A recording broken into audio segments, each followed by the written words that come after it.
Salam alaikum, Azul Fillaoun, bonsoir. Selon la dernière conférence de presse du président de l'instance supérieure indépendante pour les élections en Tunisie, hier, vendredi 26 juillet, dans la soirée, selon donc ce monsieur, le taux de participation des électeurs au référendum du 25 juillet 2022 a été de 27,54% de l'ensemble des électeurs inscrits, soit 8 929 665. C'est là un taux provisoire, mais qui ne subira certainement pas de fluctuations importantes puisqu'il n'y manque que les résultats de quelques bureaux de vote à l'étranger, aux États-Unis notamment. Le taux de participation sera donc d'environ 28%, soit un peu plus que le quart de l'électorat. Le quart de l'électorat. Et donc une abstention de très grande intensité. Curieusement, quasiment la même que pour le voisin algérien pour la même consultation constitutionnelle. Pourtant, malgré ce taux choquant d'abstention, Farouk Bouaskar, le président de l'instance supérieure indépendante pour les élections, l'équivalent de Mohamed Chorfi en Algérie et de son Nani, cet homme a déclaré ceci aux médias, je le cite. « Les électeurs étaient au rendez-vous avec l'histoire et se sont dirigés en nombre très respectable vers les bureaux de vote. » Fin de citation.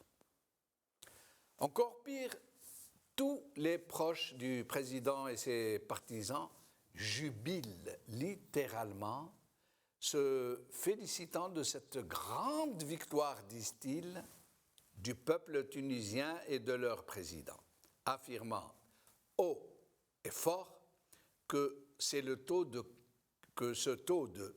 98% de oui pour la Constitution est un véritable plébiscite et un signe de confiance très fort envoyé par les Tunisiens à leur président. Ils oublient de préciser que le taux de participation n'a été que de 28%. Une consultation qui aurait dû, sur un plan éthique et comme en Algérie, être invalidée, puisqu'en l'occurrence, elle concerne la loi fondamentale du pays, la Constitution, qui réaménage en profondeur la morphologie institutionnelle de la Tunisie et qui offre au président Kais Saïed un boulevard personnalisé, où il sera le seul à rouler. L'intolérance suicidaire des courants éradicateurs tunisiens, couplée à l'influence mortifère des Émirats arabes unis et à l'influence du voisin algérien, non moins mortifère, ont accouché d'une situation qui ne pourra évoluer que vers le pire. Kais Saïed vient de se tailler une constitution sur mesure par un quart d'électeurs tunisiens, dans un climat de démission politique collective. Cette abstention massive d'un peuple qui avait tant donné, qui avait laissé espérer le meilleur pour les peuples opprimés, qui avait suscité une aube de promesses et balayé l'un des régimes les plus despotiques et les plus durs de l'histoire humaine. Eh bien, ce peuple a finalement été terrassé par la subversion, par la contre-révolution, par la manipulation, désorienté par un battage médiatique et une hystérie politique à peine imaginable. La révolution tunisienne, cet exemple vibrant d'un peuple qui avait réussi à transformer son rêve en réalité, vient de sombrer dans la désillusion et l'amertume. C'est désormais la porte ouverte à tous les vents mauvais. Ce merveilleux peuple méritait mieux. Pour lui, la nuit vient de tomber. كلما فكرت أن أعتزل السلطة ينهاني ضميري. من ترى يحكم بعدي هؤلاء الطيبين؟ من ترى يحكم بعدي هؤلاء الطيبين؟ من سيشفي بعدي الأعرج والأبرص والأعمى؟ ومن يحيي عظام الميتين؟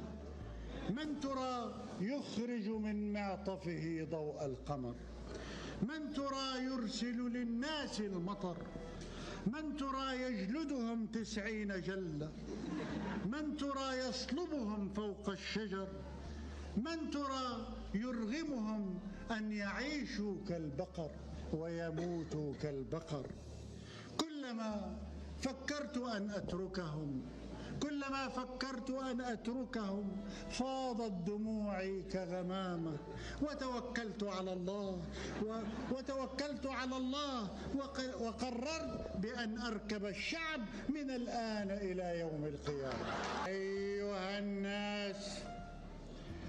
الناس، أنا أملككم مثلما أملك خيلي وعبيدي. أيها الناس، أنا أملككم مثلما أملك خيلي وعبيدي، وأنا أمشي عليكم مثلما أمشي على سجاد قصري. فاسجدوا لي في قيامي واسجدوا لي في قعودي. أولم أعثر عليكم ذات يوم بين أوراق جدودي؟ حاذروا أن تقرأوا أي كتاب فأنا أقرأ عنكم. حاذروا أن تقرأوا أي كتاب فأنا أقرأ عنكم. حاذروا أن تكتبوا أي خطاب حاذروا أن تكتبوا أي خطاب فأنا أكتب عنكم. حاذروا أن تسمعوا فيروز بالسر فإني بنواياكم عليم. حاذروا أن تسمعوا فيروز بالسر. Tunisie vers l'autocratisme constitutionnellement débridé. C'est le titre de notre émission d'aujourd'hui et pour en parler, j'ai le plaisir d'avoir avec nous Adel Jabbar depuis le Canada, militant et observateur politique, Hassan Hirish, docteur en sciences économiques, analyste politique, docteur Mohamed Lamine Chiban, médecin depuis l'Algérie. Bienvenue à vous trois. Adel Jabbar, merci d'être des nôtres. Ça fait plaisir d'être là et de répondre à tes invitations. Je salue affectueusement Hassan et le docteur Mohamed Chiban aussi. Merci. Alors, Adel Jabbar, ce référendum autour de la Constitution, sur la Constitution, qui ressemble étrangement à ce qui s'est passé en Algérie, un taux à peu près équivalent, le quart quasiment de l'électorat. Et on nous dit qu'en Tunisie aussi, il y aurait eu un peu de fraude électorale, pas autant qu'en Algérie quand même, mais qu'il y en aurait eu quand même. Adel Jabbar. Les régimes se ressemblent. Nous sommes, il ne faut jamais l'oublier, dans des autocraties totales, dans des dictatures absolues dans ces pays-là. Il n'y a pas de liberté, il n'y aura pas de liberté d'expression, il n'y aura pas de séparation du pouvoir. Celui qui vient se taille une constitution à sa mesure pour avoir des droits exceptionnels de vie et de mort sur les citoyens algériens et sur les citoyens tunisiens qui ne représentent rien au même titre que chez nous.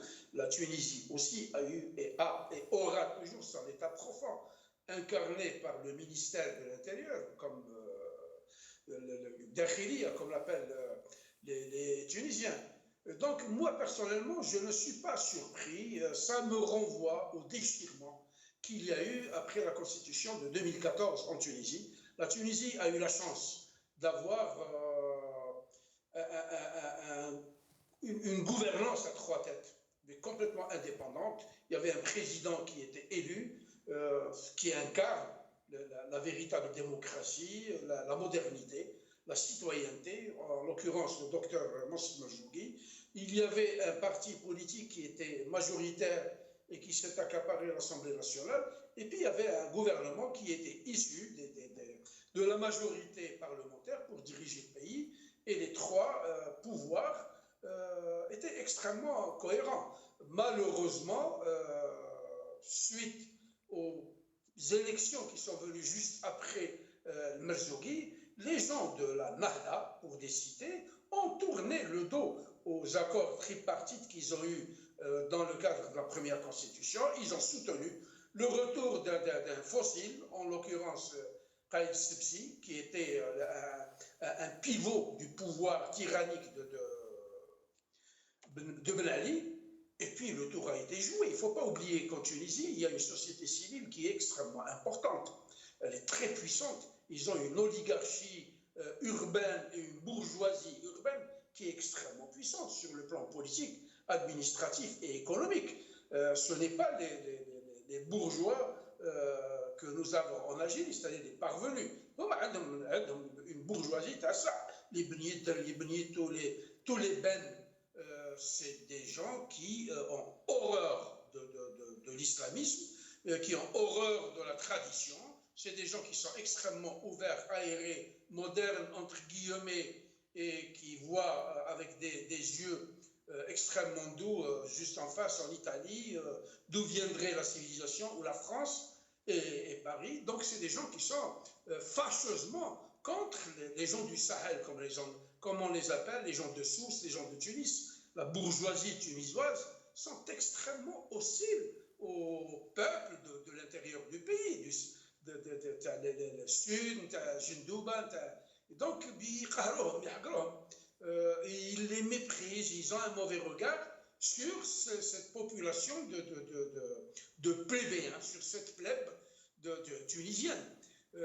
Donc, la contre-révolution s'est installée depuis la dislocation du gouvernement de Merzougui, depuis l'avènement de Khaït Sibsi, et puis la suite, tout le monde la connaît, on a ramené ce monsieur-là, et puis il est sorti de sa coquille comme un escargot, appuyé par des régimes despotiques, corrupteurs, sataniques, comme les Émirats arabes unis, comme l'Égypte, et comme les Algériens aussi, qui sont là, qui l'appuient. Il était dernièrement à Oran, ce Khaït Sibsi, il a dû recevoir tous les appuis de l'État profond algérien, de Tebboune, qui est le porte-voix des généraux algériens, pour leur dire « faites et nous sommes avec vous ». Ce qui est très important à retenir dans des élections, dans des pays autocratiques de cette nature-là. Ce n'est pas les votants qui comptent, comme l'avait dit Staline, ce qui compte le plus important, c'est celui qui compte les votes.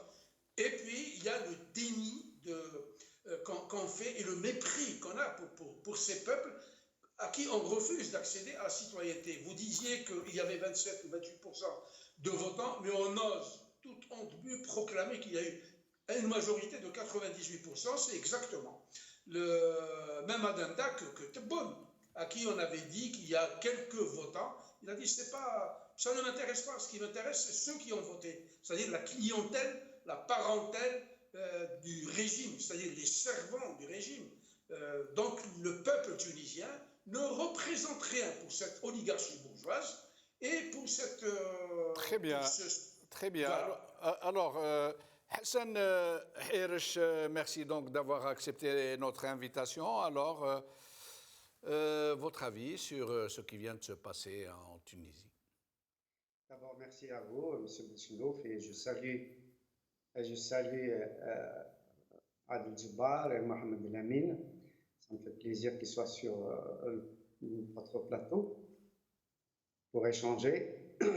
Moi, écoutez, M. Bouchinouf, la dégradation justement de la situation tunisienne et puis la descente aux enfers vers un système autocratique m'a complètement, comment dire, blessé, parce que j'ai placé mon espoir, comme beaucoup de démocrates, comme beaucoup de militants, pas seulement tunisiens, algériens, marocains, mais aussi autour du bassin méditerranéen.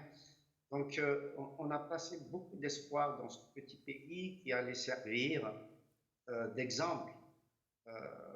Mais malheureusement, on a vu que l'espoir qui a été, comment dire, extrêmement important et qui a envahi tous les cœurs après l'effondrement de l'Union soviétique, ben, cet espoir-là s'est transformé au fur et à mesure en une espèce de désespoir, de désespérance. Quand on voit ce qui s'est passé dans les pays voisins, en Algérie, en Égypte, au Mali, au Burkina Faso, en Guinée, un peu partout en Afrique et au Moyen-Orient, ben, on se dit effectivement il y a une espèce de retour de bâton. Et les peuples de cette région-là, de ces pays-là, malheureusement, vont encore devoir lutter, devoir souffrir, devoir payer le prix de leur liberté. Donc, j'ai regardé un petit peu l'historique très récent de ce qui s'est passé. On voit comment il y a eu un virage autoritaire de M. Kais Saïd depuis on va dire, 2021. On a vu, par exemple, comment il a suspendu le Parlement du jour au lendemain, comment il a gouverné par décret de façon totalement autocratique, comment il a mis en place une constitution numérique, soi-disant, pour les avis des Tunisiens, mais qui a été c'est là la véritable, comment dire, le véritable suffrage, c'est là les véritables chiffres. Cette constitution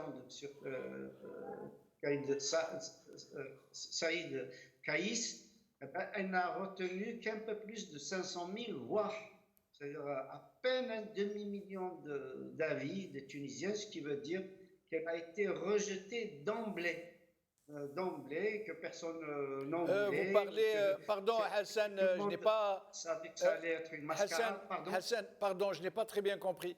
Vous parlez du référendum pour la Constitution? Avant le référendum, il a proposé sa Constitution sur Internet, sur le numérique. Ah, d'accord, pardon. Oui, d'accord, oui. Voilà. Et donc, il l'a soi-disant proposé à l'avis des Tunisiens. Et elle n'a été commentée que par à peine un demi-million de Tunisiens sur 9 millions d'électeurs, ce qui est évidemment complètement insignifiant. Ce qui fait qu'à la base, les Tunisiens ont rejeté cette constitution-là qui allait consacrer un système autocratique, un système égocratique, je dirais. Donc après, il y a eu tout de suite après la dissolution du Conseil supérieur de la magistrature, ce qui évidemment était un acte délibérément anti-constitution, qui était évidemment pour enlever tout obstacle dans l'avancée dictatoriale donc du président. Et puis il avait proposé aussi une commission pour rédiger une nouvelle constitution.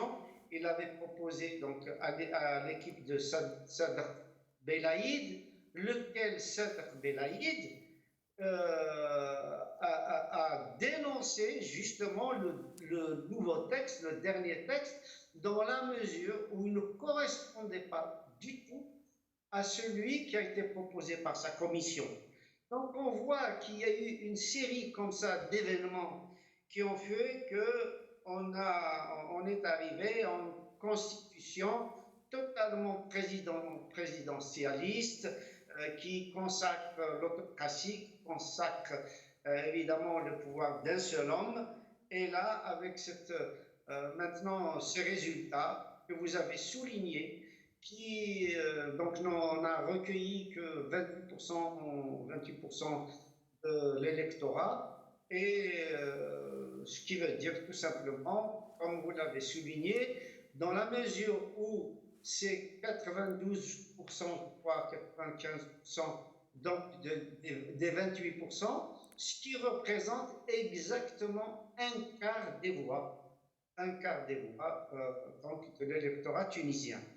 Donc, mon avis, malheureusement, est complètement négatif et je suis complètement atterré de voir un pays voisin qui allait servir d'exemple, qui malheureusement a suivi le régime algérien dans son parcours dictatorial et dans l'exclusion totale Pourtant, Hassan, pourtant l'armée tunisienne reste encore, pour le moment, en dehors de la problématique. Ça ne se passe pas exactement de la même chose que le voisin de l'Ouest, puisque en Algérie, c'est plutôt l'armée qui a le pouvoir de décision, de nomination, de dégommage et tout le reste.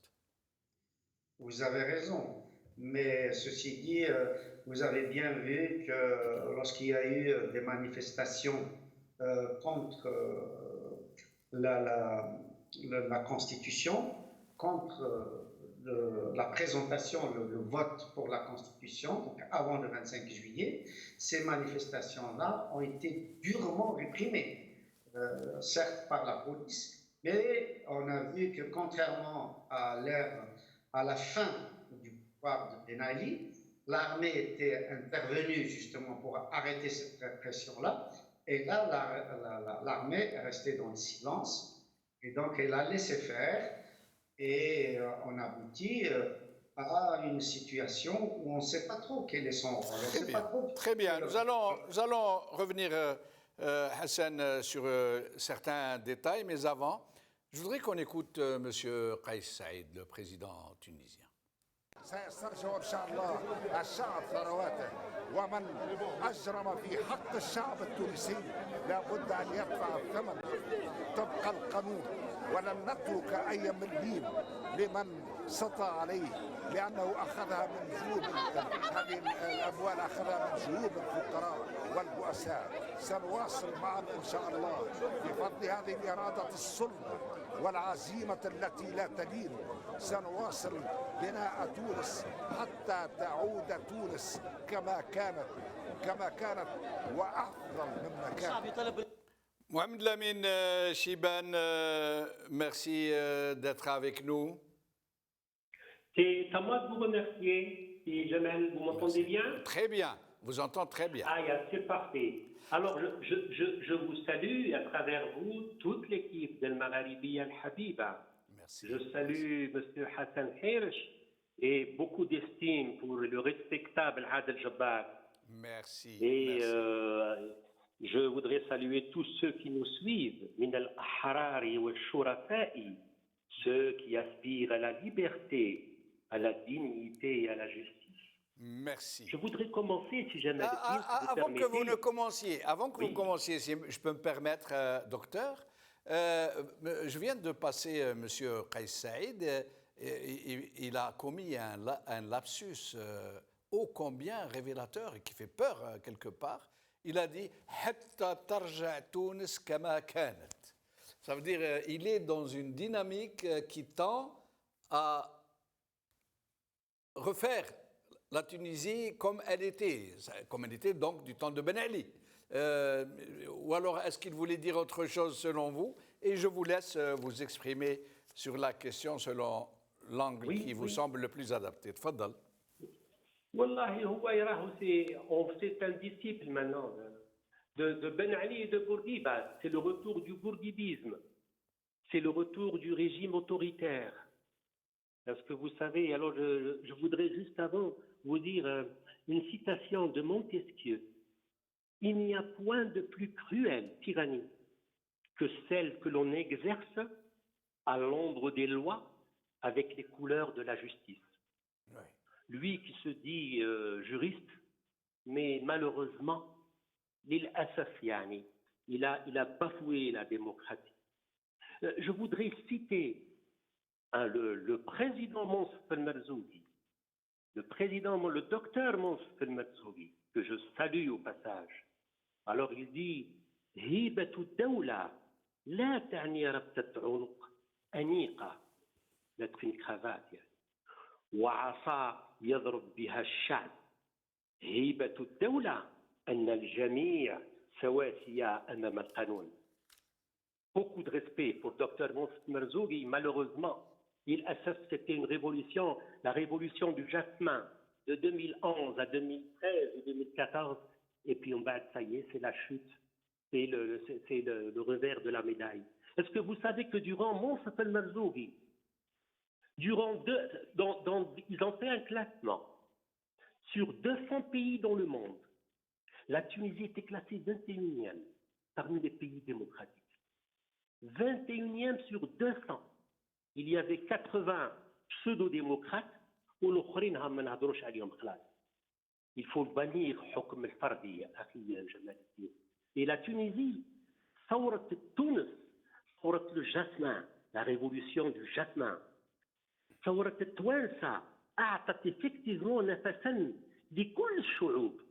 Rappelez-vous 2011-2014 جات الثورة وراح وكما قالها هذاك اللي خلاها بن عليه هرب. Eh bien, c'est grâce aux Tunisiens, grâce à la révolution du jasmin, ensuite toutes les dictatures, la Libye, تاع القذافي, l'Égypte, تاع Moubarak, malheureusement rapidement, c'est رجعنا notre tyran, Sisi, la Syrie, تاع Bachar al-Assad, il s'est reconstitué sans l'aide de la Russie, sans l'aide des Iraniens, والله ما كان يقعد نهار. Le Yémen, هاوراه, الطغيان والظلم يؤدي إلى الثورات. Mais justement, Mohamed Lamine Chibane, vous nous y amenez tout naturellement, et je vous en remercie. Comment expliquez-vous que face à ces peuples qui se sont mis debout, qui ont marché vers l'aube, vers demain, vers leur avenir, qui ont enfin pu chasser leurs despotes d'une façon absolument merveilleuse, fabuleuse, comme ça s'est passé pendant la révolution de Jasmin en Tunisie, qui avait donné le signe de départ de révolution. On parlait de printemps des peuples, que la réaction et la contre-révolution par la suite allaient qualifier de l'hiver boueux et sanglant des peuples. Comment expliquez-vous, de la même manière comment expliquez-vous pour le Hirak algérien, qui a été, disons-le, avouons-le, reconnaissons-le, terrassé par la contre-révolution et la subversion, de même que pour la Tunisie dont on voit aujourd'hui les résultats, de même que pour la Syrie, le Yémen, la Libye, la Syrie surtout, tout particulièrement, que la contre-révolution et la subversion ont eu le dessus sur la volonté des peuples, sur de très grandes révolutions. Comment expliquez-vous que ça soit ainsi dégradé?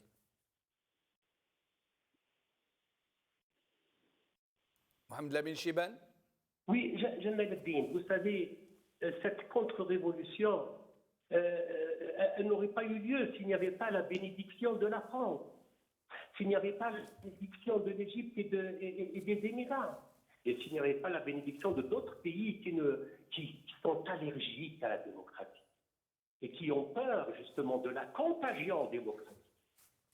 Rappelez-vous lorsqu'il y a eu la révolution en Tunisie. Oui, merci d'avoir rappelé l'Égypte, que j'ai oublié de citer.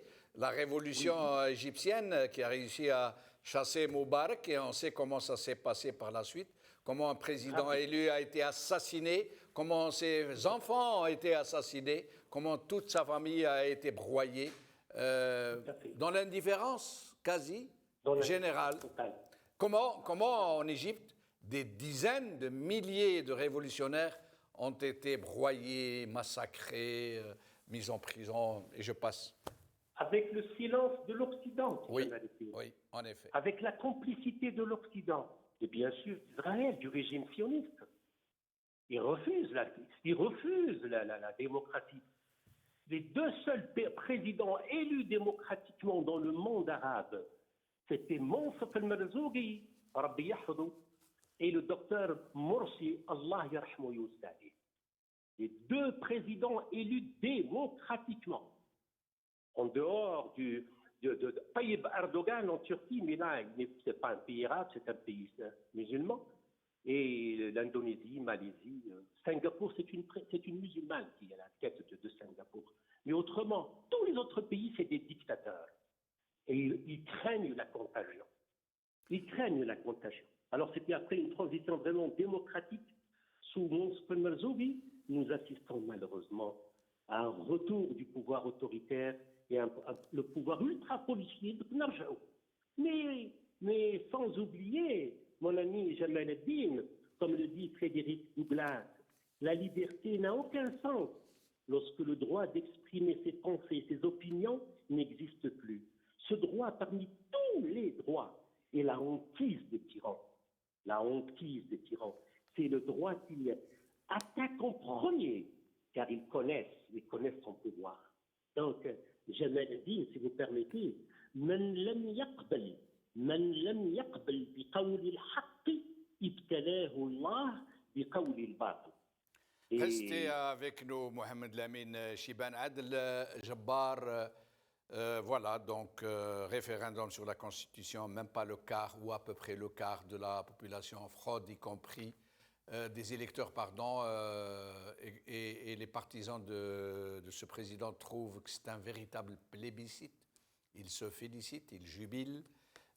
Aujourd'hui, ce président, je cite là les propres termes de la nouvelle Constitution, il définit seul la politique générale de l'État et de ses choix fondamentaux. L'article 96 lui donne la capacité de déterminer seul et de décréter l'état d'urgence pour le pays sans voie de recours. Alors que ce n'était pas le cas juste avant la Constitution de 2014, où le Parlement et le chef du gouvernement avaient un poids dans la prise de décision politique. Au sujet de l'indépendance du pouvoir judiciaire, les membres de la Cour constitutionnelle seront tous des juges nommés par lui. Le Conseil supérieur de la magistrature, les membres seront également nommés par lui. Et eux-mêmes ne pourront plus intervenir dans la nomination des juges, une prérogative qui lui sera dévolue exclusivement. Le président a le pouvoir exorbitant de dissoudre le gouvernement et les deux chambres, quand il le décide.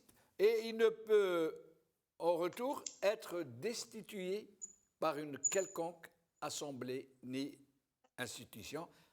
Entre autres, il s'est aussi arrogé l'immunité à vie, même après ses mandats. Et pour revenir à ce que je demandais à Mohamed Lamine Chibane, Adel Jabbar, comment en est-on arrivé là pour un peuple qui promettait tellement, pour un pays qui était devenu le phare de la révolution, des promesses de libération, de liberté, de justice, de démocratie, pour finir comme ça? Tous les peuples du monde et tous les humains naissent libres et égaux. Ce sont des systèmes qui les transforment d'une part en esclaves et d'autre part en maîtres. Ce monsieur-là, dont vous venez de citer quelques chapitres de la Constitution, est en train de s'offrir un pouvoir de droit divin. Il ne lui reste plus qu'à promulguer, qu'à décréter l'immortalité, pour dire je vais vivre éternellement, je ne mourrai pas. Moi, je pense, très sincèrement, et je le dis, les peuples arabes sont à l'image de l'homme arabe. Ils sont malades. Ils sont malades. Ils ne sont pas encore sains d'esprit. Vous avez posé une question au docteur Mohamed Lamine Chibane pour lui dire pourquoi ne devrait-il pas se soulever et faire une révolution. L'injustice qui prévaut dans les pays arabes, en Tunisie, comme en Algérie, comme partout, elle aurait suscité une révolution dans des pays où les peuples ont la citoyenneté, mais dans des pays qui sont, comment dirais-je, gangrénés par la corruption. C'est des pays qui sont gangrénés par la corruption, et là où il y a la corruption, on ne peut pas construire une société saine. Les gens, ils ont le sentiment de l'injustice, mais ce sentiment-là est insuffisant pour provoquer des révolutions. Ce qui provoque des révolutions, c'est la prise de conscience des peuples dans une homogénéité absolue. Aujourd'hui, on constate que chez nous, par exemple, en Tunisie ou en Égypte, il y a des oligarchies qui sont liées, qui sont incarnées par le pouvoir, et il y a l'immense majorité de la plèbe qui continue encore à subir et qui essaye de se trouver une petite niche. Moi, le cas de la Tunisie me rappelle une chanson du grand chanteur Lotfi Boujnah. Elle était prémonitoire, cette chanson. Il disait en substance Khoudoul Keresi ou Khalliou lil Watan. Ben, ils ont pris le Kursi et ils ont pris le pouvoir avec pour en faire ce qu'ils veulent. Ça, c'est une chose. La deuxième des choses qui est très importante, nous sommes en face d'un Occident qui ne veut en aucun cas d'expérience démocratique dans les pays arabes ou en Afrique. Ils veulent que ces pays-là restent à leur merci. Mais Adel Jabbar, pardon de vous interrompre. L'Occident, on a bien compris, c'est une question d'intérêt, il n'a pas intérêt à ce que nos pays soient. Mais les Saoudiens, les Émirats arabes unis, en quoi ça les aurait dérangés que des peuples dits arabes ou arabes, musulmans, puissent devenir démocratiques, puisque eux, ils ne risquent rien. Ils ont des petits peuples de quelques millions au plus d'habitants, beaucoup de richesses, donc aucun risque de révolution. En quoi ça les dérange que l'Égypte devienne démocratique, la Libye, la Syrie? Pourquoi ont-ils financé la contre-révolution? Pourquoi ont-ils cassé la révolution de Jasmin? Pourquoi ont-ils tout fait pour subvertir les aspirations des peuples à un avenir meilleur? Des sociétés arabes et musulmanes démocratiques constituent un véritable danger mortel pour ces monarchies moyenâgeuses, où le pouvoir est incarné par une kimcha de princes pervers et d'une monarchie complètement perverse. Prenez l'exemple de la religion. Moi, je me rappelle, à l'époque en Algérie, même en Tunisie jusqu'à maintenant, que dans les années 70, cette maladie du wahhabisme n'existait pas chez nous. On allait à l'université, on allait dans les instituts, dans les écoles, nos sœurs sortaient, etc. Elles étaient moins cadenassées qu'aujourd'hui, moins surveillées qu'aujourd'hui. Et qu'est-ce qu'il y avait à l'époque? Il n'y avait pas autant de viols qu'aujourd'hui dans les sociétés arabes et musulmanes. Il n'y avait pas autant d'harcèlement sexuel. Il n'y avait pas autant de pédophilie comme il en existe en Arabie Saoudite ou à Dubaï. Donc, la démocratie est un véritable danger. Et puis, les gens qui sont en face, ils veulent nous infantiliser, nous maintenir sur leurs bottes avec la complicité de dirigeants qui sont complètement corrompus et anti-nationaux.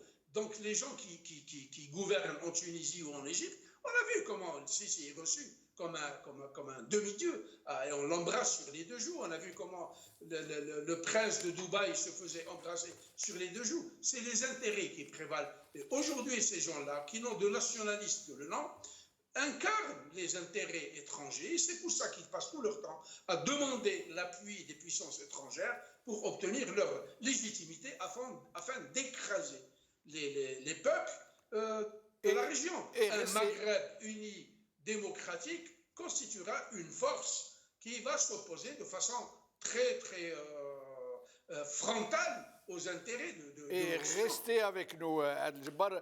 Hassan Hersh, j'aimerais que vous restiez dans la même lecture, dans la même analyse de la situation de cette contre-révolution qui a fini par obtenir ce qu'elle voulait, terrasser les aspirations des peuples, remettre les tyrans au goût du jour, les faire applaudir par leurs propres victimes, réduire des sociétés entières en esclavage, inséminer la chitalose, la maladie de la chita à un point où les gens n'en ont plus honte, où ils s'en flattent, où ils s'en vantent, remettre au goût du jour l'autocratisme, l'hyperprésidentialisme, la présence de l'armée qui ne se cache même plus, comme c'est le cas En Algérie, vous l'avez vu, un chef d'état-major littéralement collé au chef de l'État. Qu'est-ce qui s'est passé pour que la contre-révolution puisse obtenir de tels résultats contre la volonté des peuples? C'est une excellente question. Elle peut s'analyser de différentes manières. D'abord, les contre-révolutionnaires sont dans les institutions. Ils sont dans la justice, la police, l'armée, les services secrets, etc. Donc, ils ont tout loisir d'agir, tous les moyens de faire fonctionner la machine à briser les espoirs. Et donc là, effectivement, ils peuvent agir contre la majorité des peuples qui, eux, ont les mains vides. La majorité des peuples qui n'ont que, comment dire, la possibilité de manifester quand c'est possible avec un certain nombre de mots d'ordre, etc. Mais ils ne sont pas dans les institutions pour peser véritablement sur le cours de l'histoire. Ajoutez à cela que dans tout pays non démocratique, ce qui se passe, c'est que l'émergence des élites, généralement, vous venez de le dire de façon à peine sibylline, l'émergence des élites, ce sont en fait les médiocres, ce sont les flagorneurs, ce sont les assoiffés de pouvoir, ce sont les incapables, les bras cassés, etc.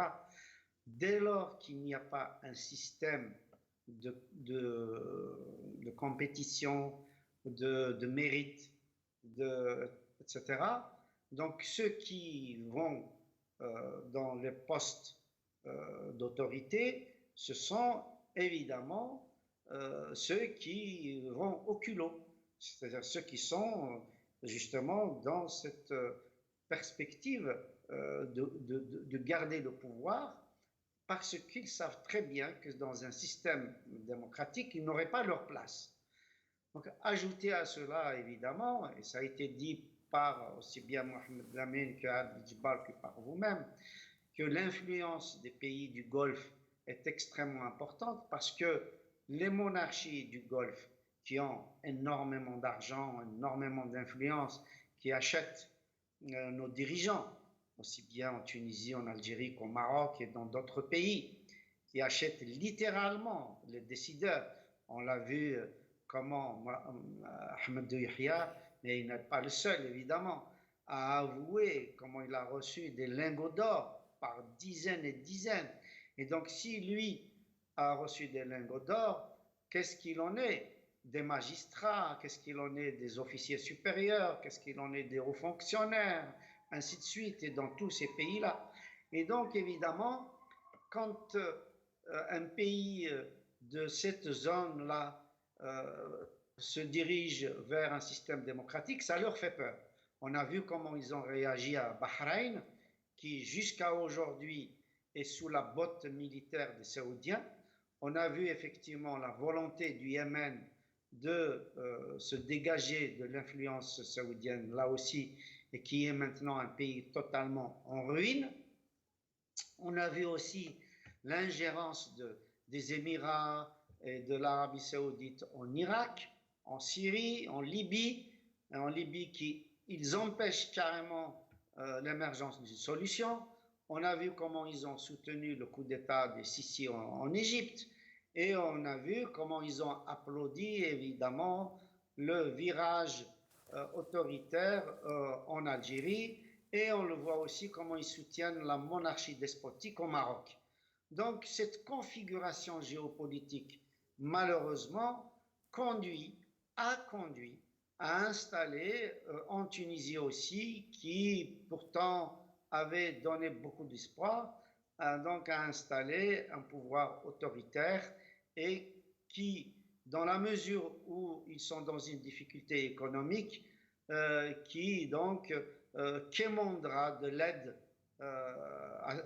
aux voisins algériens et surtout aux pays du Golfe. Et donc malheureusement, ils vont le maintenir dans ce système autoritaire et ce n'est pas, malheureusement, ce n'est pas demain une autre ouverture dans la mesure où dans un pays non démocratique, les vraies élites, les élites sincères, les élites nationalistes et les élites qui veulent construire leur pays, eh bien évidemment vont fuir les postes d'autorité parce qu'ils ne veulent pas cautionner les régimes autoritaires et donc vont de plus en plus s'effilocher, partir en exil, se recueillir dans un silence malheureusement évidemment de peur.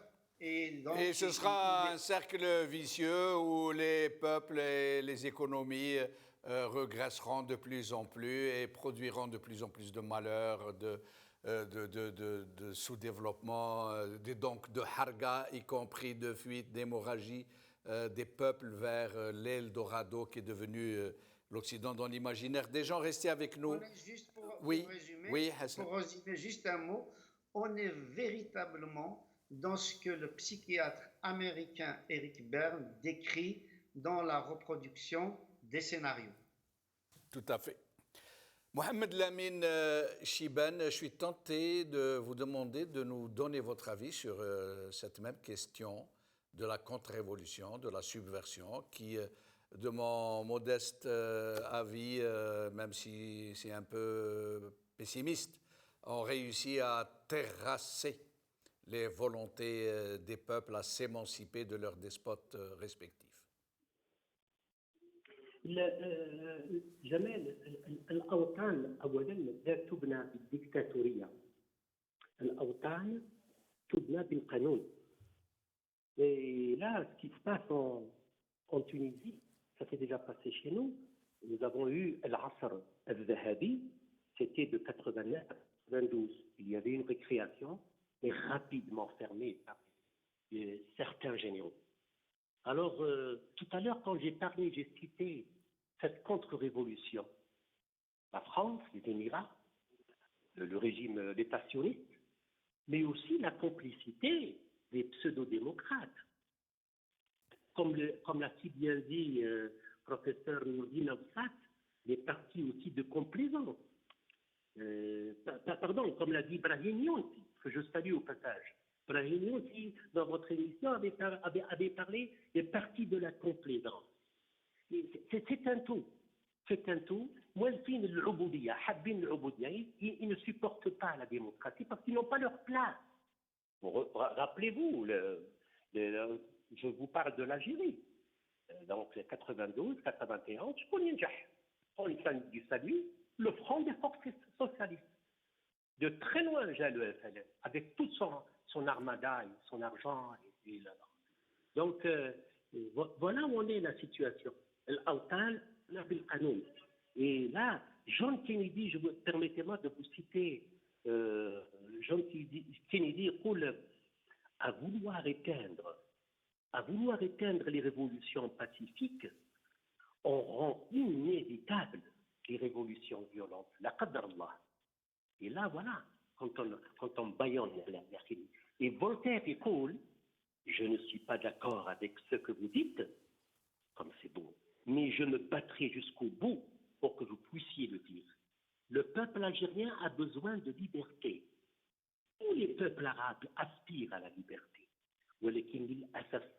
Il y a toutes ces dictatures qui sont là pour qu'elles restent, pour qu'elles puissent bénéficier de leurs privilèges et des biens mal acquis. Eh bien, le peuple doit encore supporter. Mais je dis une chose, Afi Jamal dit, je cite Jackson Brown, il coule, face à la roche, le ruisseau l'emporte toujours, non pas par la force, mais par la persévérance. Allahumma wulli umurana khiyarana wa la tuwulli umurana shirarana. Restez avec nous, Mohamed Lamine Chibane. Dernier tour de micro. Je demanderai à mes invités de ne pas dépasser 1 minute chacun. Nous arrivons à la fin de l'émission. Adel Jabbar, en moins d'1 minute, s'il vous plaît. Moi, je vais commenter le lapsus du président tunisien qui a dit Tunis, effectivement, Tunis offrait le visage d'un pays très stable, prospère économiquement, mais le pays était sous la prise des monarchies du Golfe. Je passais en Tunisie à l'époque, il y avait d'énormes investissements des monarchies du Golfe. il y avait une bonne croissance économique, il y avait un bon taux de scolarisation, mais les libertés individuelles et collectives étaient absentes. Ghanouchi était condamné à mort, il a dû partir en exil. Beaucoup de Tunisiens ont subi les geôles de la dictature. Moi, pour terminer, je dirais une chose. Tout ce qui retarde la prise de conscience politique des peuples devient un instrument aux mains des dictatures. C'est ce qui s'est produit avec la complicité des élites tunisiennes, tunisoises et de Sousse, et les élites algériennes qui sont là, qui sont inféodées au système et qui veulent perpétuer les systèmes, parce que c'est dans ce miasme-là qu'ils peuvent agir, qu'ils peuvent voler, qu'ils peuvent détourner, qu'ils peuvent frauder, etc. Donc un régime démocratique où la transparence, la reddition des comptes, le contrôle a priori et a posteriori leur fait extrêmement mal. Merci, Voilà. Adel Jabbar. Hassan Hirish, très brièvement, s'il vous plaît. Écoutez, moi, ce que je peux vous dire comme conclusion, c'est que nous assistons en fait à la réémergence de systèmes autoritaires dans ces pays-là, sous prétexte de chasser les islamistes, sous prétexte de bannir les islamistes, sous prétexte justement de dire que nous voulons construire des régimes de liberté qui ne soient pas sous la férule de l'islamisme. Or, qu'est-ce qui se passe? On voit que ce soit Erdogan, qui est maintenant depuis plus de 20 ans au pouvoir, que ce soit en Algérie, que ce soit ici en Égypte, que ce soit dans les pays du Golfe, ben, ces pays-là, ces régimes-là, plutôt, sous prétexte de barrer la route à l'islamisme, instaurent des systèmes islamistes autoritaires, et on le voit que dans tous leurs actes politiques, l'islam est instrumentalisé, l'islam est devenu un outil politique, et on assiste exactement à la même chose en Tunisie. C'est-à-dire que sous prétexte de chasser un Nahda, de bannir un Nahda du pouvoir, eh ben, ils instaurent en fait un régime autoritaire qui, même dans cette nouvelle constitution-là, estime que la Tunisie fait partie de la nation islamique et que les libertés doivent respecter les principes islamiques. Et donc, en fait, sous prétexte de chasser l'islamisme, ils instaurent un islamisme conservateur et qui est difficile à chasser, alors que si l'islamisme arrivait démocratiquement, il serait plus facile à défaire dans la mesure où, après expérience, s'ils échouent justement dans leur politique, eh ben, les peuples, dans un régime démocratique, pourraient chasser ces islamistes-là. Mais aujourd'hui, ce n'est plus le cas. Merci Hassan. Mohamed Lamine Chiban, docteur Mohamed Lamine Chiban, vous avez le mot de la fin, très brièvement, s'il vous plaît. Je citerai Martin Luther King. Un homme meurt lorsqu'il refuse de défendre ce qui est juste. Un homme meurt lorsqu'il refuse de se battre pour la justice. Un homme meurt lorsqu'il refuse de prendre position pour ce qui est vrai. Che Guevara يقول, et je ne suis pas communiste, on commence à mourir quand on commence à garder le silence face à l'injustice. Alors, si Jamal Eddin, si vous permettez, je lance un appel à l'opposition et de leur dire de ne pas tomber dans le piège. Quel piège? Le piège entre Ilmani et Islam. Ilmani et Islami.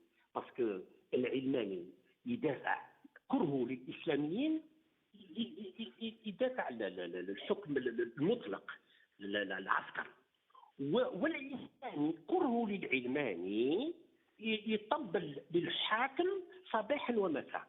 Alors si je termine, je voudrais terminer par لا بد لليل أن ينجلي ولا بد للقيد أن ينكسر. Voilà mon ami Jamal. Je vous remercie pour l'invitation. Merci, docteur Mohamed Lamine Chiban. Merci, Adel Jabbar. Merci, docteur Hassan Hirish. Merci à vous, chers amis, d'avoir suivi cette émission. Bkhaw ala khair. Slama.